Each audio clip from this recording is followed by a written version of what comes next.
नमस्कार students, BCom part first के एबीएसटी विषय के पेपर बिजनेस स्टैटिस्टिक्स यानी व्यावसायिक सांख्यिकी का जो टॉपिक इस वीडियो में पढ़ेंगे वह है खुले सिरे वाले वर्ग एवं द्विचरीय आवृत्ति वितरण, open ended classes and bivariate frequency distribution.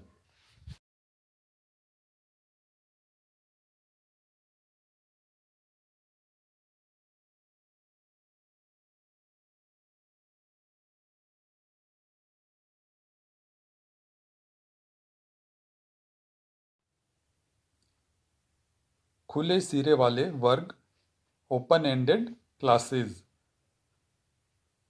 जब श्रेणी अखंडित है या जो समंक है वह अखंडित श्रेणी या सतत श्रेणी के रूप में दिए गए हैं और उस श्रेणी में यानी उस सीरीज में प्रथम वर्ग की निचली सीमा यानी लोअर लिमिट और अंतिम वर्ग की ऊपरी सीमा यानी अपर लिमिट नहीं लिखी जाती है, तो ऐसे वर्गों को खुले सिरे वाले वर्ग यानी ओपन एंडेड क्लासेस कहते हैं।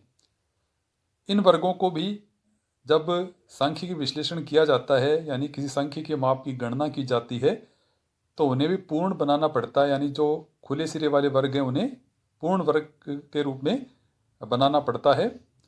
तो इन वर्गों को अपने निकटतम वर्ग विस्तार के आधार पर पूर्ण किया जाता है, यानी इन वर्गों के निकट जो अन्य वर्ग हैं उन वर्गों का जो वर्ग विस्तार यानी क्लास इंटरवल है यानी आई जिसे कहते हैं, उसके आधार पर इन वर्गों को पूर्ण बनाया जाता है। इसके संबंध में हम एक उदाहरण देखते हैं। जैसे एक ये उदाहरण नंबर फर्स्ट है आपके सामने, जिसमें खुले सिरे वाले वर्ग के रूप में जो उदाहरण है वो इस प्रकार है, जिसमें अंडर 20 दे रखा है, फिर 20 से 40 एक वर्ग है, फिर 40 से 70 एक वर्ग है, और फिर 70 से 100 और 100 एंड ओवर। तो यहाँ आप देखिए कि जो प्रथम वर्ग है उसकी निचली सीमा यानी लोअर लिमिट है वो नहीं दी गई है, केवल अपर लिमिट यानी ऊपरी सीमा ही दी गई है, और जो अंतिम वर्ग है उसमें केवल निचली सीमा ही दी गई है, अपर लिमिट वहाँ पे नहीं दी गई है। तो ये जो सीरीज है ये है ओपन एंडेड क्लासेस वाली है, यानी इसमें दो जो वर्ग हैं प्रथम वर्ग और अंतिम वर्ग ये ओपन एंडेड क्लास है यानी खुले सिरे वाले वर्ग हैं। तो इन वर्गों को पूर्ण बनाया जाएगा। तो पूर्ण कैसे बनाएंगे?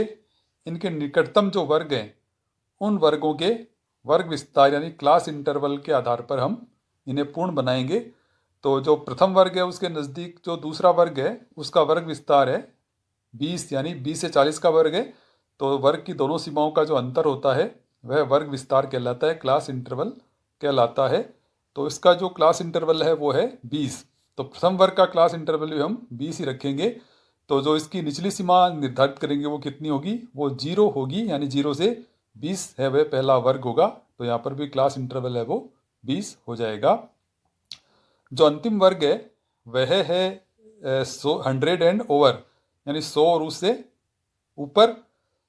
तो यहाँ पर जो वर्ग है उसकी निचली सीमा दे रखी है और ऊपरी सीमा को हमें निर्धारित करना है। इसके जो निकटतम वर्ग है वो है 70 से 100। तो इस वर्ग का वर्ग विस्तार है वह है 30, यानी 70 और 100 का जो डिफरेंस है वो उसका वर्ग विस्तार है, क्लास इंटरवल है वह है 30। तो हम जो अंतिम वर्ग है उसका क्लास इंटरवल भी यानी वर्ग विस्तार भी 30 ही रखेंगे। तो जो अंतिम वर्ग बनेगा वो बनेगा 100 से 130।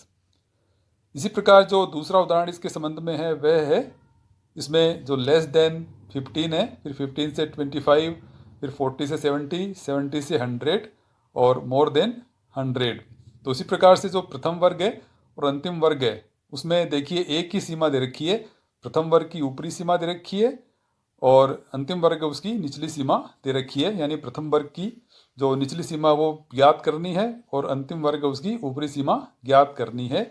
तो यहाँ पर भी हम वही करेंगे, वही विधि अपनाएंगे कि इनके जो निकटतम वर्ग है यानी खुले सिरे वाले वर्ग हैं उनके जो निकटतम वर्ग है उसके वर्ग विस्तार के आधार पर इन वर्गों का निर्धारण किया जाएगा। तो देखिए जो लेस देन 15 वाला वर्ग बनेगा तो उसके अगला जो वर्ग है वो है 15 से 25 यानी 15 से 25। तो उसका जो वर्ग विस्तार है वो है 10। तो प्रथम वर्ग का वर्ग विस्तार भी यानी क्लास इंटरवल भी हम 10 ही रखेंगे। तो लेस देन 15 यानी कहाँ तक नीचे करेंगे, 15 से कम कहाँ तक, तो 5 से 15 का वर्ग बन जाएगा यहाँ पर, तो उसका वर्ग विस्तार है वह 10 आएगा। इसी प्रकार जो अंतिम वर्ग बनेगा तो उससे जो निकटतम वर्ग है वो 70 से 100 है, तो उसका वर्ग विस्तार है वो 30 है, तो अंतिम वर्ग जो बनेगा वो 100 से 130 बनेगा। तो इस प्रकार आपने देखा कि खुले सिरे वाले वर्ग हैं वो क्या होते हैं और उन्हें किस प्रकार से पूर्ण बनाया जाता है। अब हम बात करते हैं द्विचरीय आवृत्ति वितरण के बारे में, यानी बाइब्रेट फ्रीक्वेंसी डिस्ट्रीब्यूशन। जब कभी समग्र समूह के दो चलों का अध्ययन एक साथ करना होता है, समग्र समूह का मतलब है कि जिस किसी विषय के बारे में या जिन क्षेत्र के बारे में आपको अध्ययन करना होता है, तो उस क्षेत्र विशेष की समस्त इकाइयों को समग्र कहा जाता है। जब उस समूह के दो चलों का अध्ययन एक साथ करना होता है, यानी उसके अंतर्गत जो इकाइयां हैं उनके संबंध में किन्हीं दो तत्वों के बारे में या दो विषयों के बारे में या दो क्षेत्रों के बारे में अध्ययन करना होता है। जैसे व्यक्तियों के एक समूह है, यानी व्यक्तियों का एक समूह है, यानी वो समग्र है। उस समूह की ऊंचाई और भार का अध्ययन, तो व्यक्ति वही है, उन व्यक्तियों के संबंध में दो बातों का अध्ययन आपको करना होता है, उनकी ऊंचाई और उनके भार का अध्ययन। या छात्रों के समूह का जो समग्र है उसमें दो विषयों के प्राप्तांकों का अध्ययन, जैसे मान लीजिए बिजनेस स्टेटिस्टिक्स और फाइनेंशियल अकाउंटिंग विषय के प्राप्तांकों का अध्ययन करना हो। या एक युगल समूह के पति और पत्नियों की आयु का अध्ययन करना हो। तो इस प्रकार से जो आवृत्ति वितरण बनता है, यानी इनके अध्ययन के संबंध में जो आवृत्ति वितरण बनता है वह द्विचरीय आवृत्ति वितरण बनता है। यानी उसमें दो चर मूल्य होते हैं। चर से तात्पर्य सामान्यतः उन मूल्यों से लिया जाता है जिन्हें किसी विशेष गुण के आधार पर संख्यात्मक रूप में वर्गीकृत किया जा सकता है। यानी ऐसे मूल्य जो संख्यात्मक रूप में वर्गीकृत हों वो चर कहलाते हैं, वेरिएबल कहलाते हैं। तो इस प्रकार से जो आवृत्ति वितरण बनता है वह द्विचरीय आवृत्ति वितरण कहलाता है। इसे टू वे टेबल भी कहा जाता है, क्योंकि ये दो गुणों के आधार पर या दो विशेषताओं के आधार पर बनाई जाती है।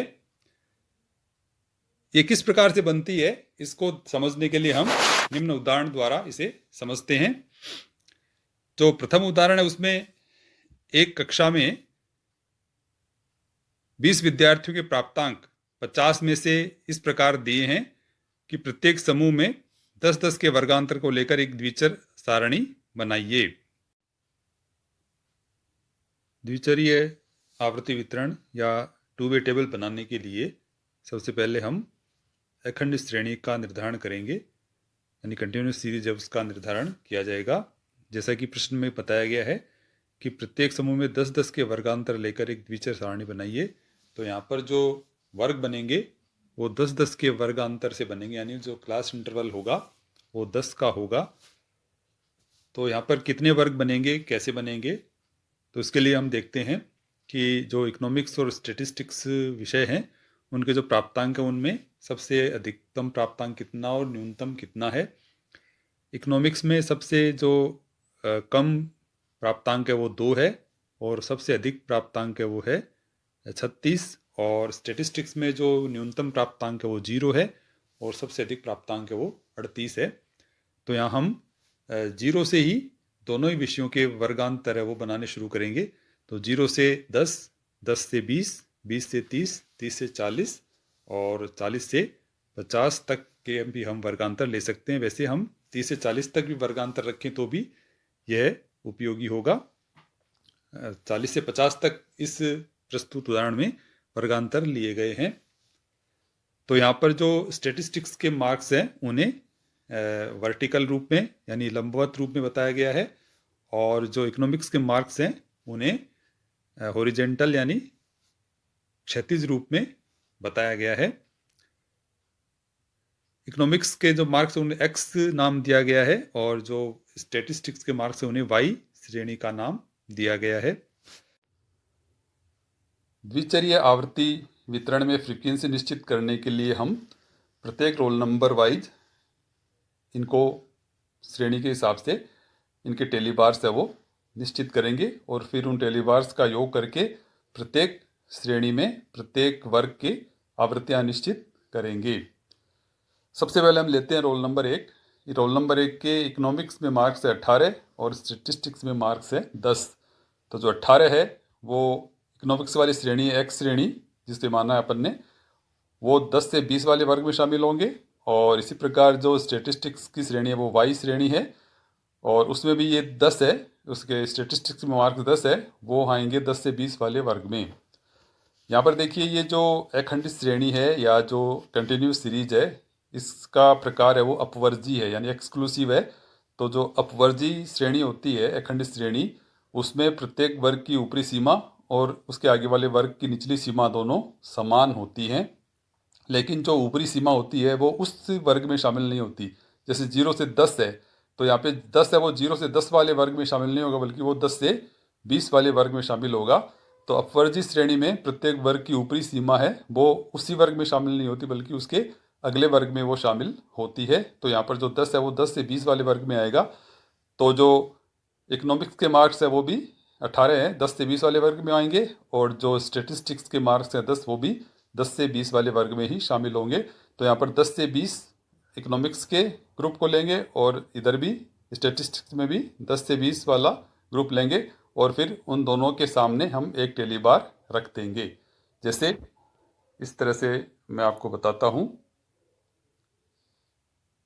जैसे यहाँ से अब चलेंगे 10 से 20 वाला वर्ग लेंगे तो ये यहाँ तक आ जाएगा और फिर इधर से हम लेंगे तो यहाँ पर ये जहाँ पर दोनों ये मिल जाते हैं वहाँ पर एक टेलीबार हम रख देंगे। इसी प्रकार प्रत्येक जो रोल नंबर है उसके संबंध में हम ये इसी प्रकार से टेलीबार रखकर और फिर आवृत्तियों को बनाएंगे। जैसा कि दूसरा रोल नंबर है उसके जो इकोनॉमिक्स में मार्क्स है वो है 32 और स्टैटिस्टिक्स में मार्क्स है वो है 34। तो जो 32 है वो किस वर्ग में आएंगे? तो जो इकोनॉमिक्स की श्रेणी एक्स वो उसमें 32 है वो 30 से 40 वाले वर्ग में आएंगे और जो स्टैटिस्टिक्स के मार्क्स 34 वो भी 30 से 40 वाले वर्ग में आएंगे। तो अब यहाँ पे हम अब दोनों ही श्रेणियों में 30 से 40 और 30 से 40 इनके सामने एक टेलीबार है वो रख देंगे। इसी प्रकार से जो तीसरी श्रेणी है, तीसरा रोल नंबर है उसमें जो दोनों ही विषयों में जो प्राप्तांक है वो 12-12 हैं। तो जो 12 है वो 10 से 20 वाले वर्ग में ही आएंगे। तो दोनों ही श्रेणियों में 10 से 20 वाले वर्ग में हम इन दोनों के सामने एक टेलीबार है वो रख देंगे। इसके बाद इसी प्रकार से जो रोल नंबर 4 है उसके इकोनॉमिक्स में 2 नंबर हैं और स्टैटिस्टिक्स में है 0। तो जो 2 हैं वो इकोनॉमिक्स वाली श्रेणी में आएंगे 0 से 10 वाले वर्ग में और जो 0 वो भी 0 से 10 वाले वर्ग में ही आएगा दोनों तरफ। तो यहाँ पे 0 से 10 और 0 से 10 वाले दोनों के श्रेणियों के सामने एक टेलीबार रख देंगे।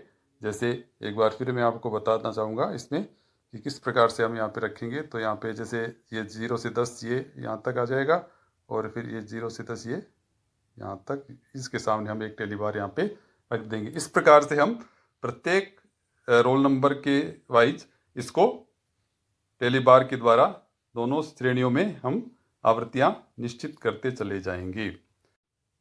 इस प्रकार से सभी रोल नंबर के संबंध में जो अंक हैं उनके द्वारा टेलीबार हम दोनों श्रेणियों में निश्चित करेंगे और दोनों श्रेणियों के संयोग से जो टेलीबार्स बने हैं उनका फिर योग करेंगे और फिर प्रत्येक वर्ग के आधार पर इनकी आवृत्तियाँ निश्चित कर दी जाएंगी। इधर जैसे देखिए आप मार्क्स इन इकोनॉमिक्स है जो एक्स श्रेणी है उसमें अब 0 से 10 वाला जो वर्ग है उसके जो टोटल टेलीबार्स हैं वो 2, 1 और 1 है। तो इनकी 0 से 10 वाले वर्ग की कुल आवृत्ति हो गई 4। इसी प्रकार 10 से 20 वाला वर्ग है उसकी जो कुल आवृत्ति है वो हो गई 7 और फिर 20 से 30 वाला वर्ग उसकी कुल आवृत्ति होगी 6, और 30 से 40 वाला वर्ग उसकी कुल आवृत्ति होगी 2 + 1 यानी 3, और 40 से 50 में क्योंकि कोई इसमें आवृत्तियाँ नहीं आएंगी, क्योंकि 40 से 50 के बीच में किसी को मार्क्स मिले नहीं हैं, अगर हम इस वर्ग को नहीं भी रखते हैं तो भी इससे कोई फ़र्क नहीं पड़ता है।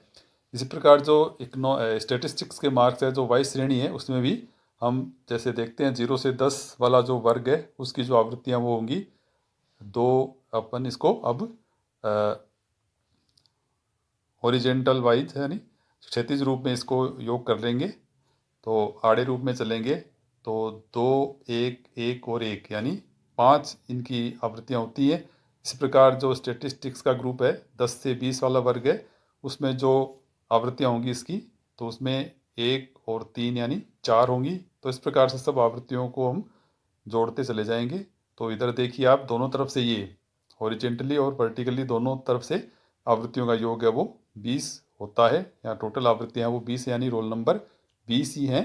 तो इस प्रकार से ये द्विचर आवृत्ति वितरण बनता है, जिसमें दो विषयों के या दो चलों के या दो क्षेत्रों के बारे में एक साथ हम श्रेणियाँ हैं वो दिखा सकते हैं, आवृत्ति वितरण है वो दिखा सकते हैं। इसी इलस्ट्रेशन को आप खुद प्रैक्टिकली पेपर पे आप घर पे करके देख सकते हैं। तो इस प्रकार आपने देखा कि जो द्विचर्या आवृत्ति वितरण है वो किस तरह बनता है, और जो ओपन एंडेड क्लासेज हैं वो क्या होते हैं। धन्यवाद।